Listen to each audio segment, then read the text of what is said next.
أعوذ بالله من الشيطان الرجيم. بسم الله الرحمن الرحيم. وإن كنتم في ريب مما نزلنا على عبدنا فأتوا بسورة من مثله وادعوا شهداءكم من دون الله إن كنتم صادقين. سورة البقرة اولنی سپارہ آیت نمبر 23.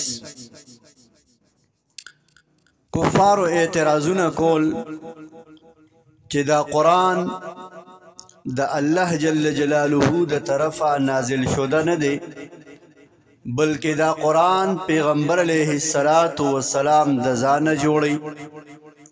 نو الله جل شانه دا غیر رد کوي چې کچره دا قرآن پیغمبر علیه السلام دا ځان نه جوړی، نو تاسو خو عرب یې، د فصاحت او د بلاغت نه ډک کلامونه جوړول شي، شعر او شاعری کول شي، نو د دې قرآن د یو صورت پشان یو صورت خو تاسو هم جوړ کې کنه.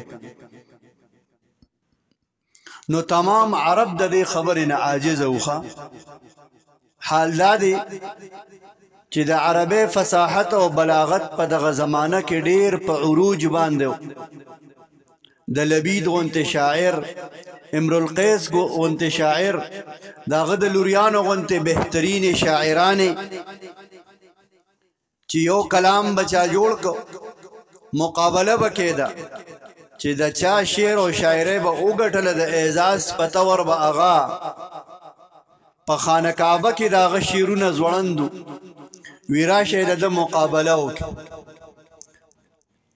نو د امرؤ القیس د شیرونو چا مقابله نشو کوله. د عربو زبردست فصاحت او بلاغت،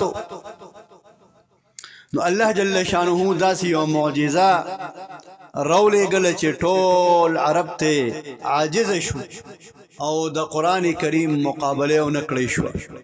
نو الله فرمایي وان کنتم کچریه تاسو فی ریب پشک مما د اغسنا نزلنا چې مونږ نازل کړی دی علی عبدنا په خپل بنده باندې، فاتو بسورة من مثله، نو راوړې یو صورت د دې پشان، وادعوا شهداءکم من دون الله، او را اوبلې خپل ټول مددګاران سوا د الله نه، ان کنتم صادقین که چرې تاسو رښتونی یې، فإن لم تفعلوا ولن تفعلوا، خو که چرې دا کار تاسو نکړی شئ، او الله فرمایي ولن تفعلوا، چرې به مو نکړی شئ، تاسو دا کار کولی نه شئ، نو بیا ځان تیار کې فاتقوا النار التي، ویریږئ د هغه اور نه، وقودها الناس والحجاره، چې خشاک د هغې خلک او کاڼي دي، اعدت للکافرین، تیار کړی شوي دی د پاره د کافرانو.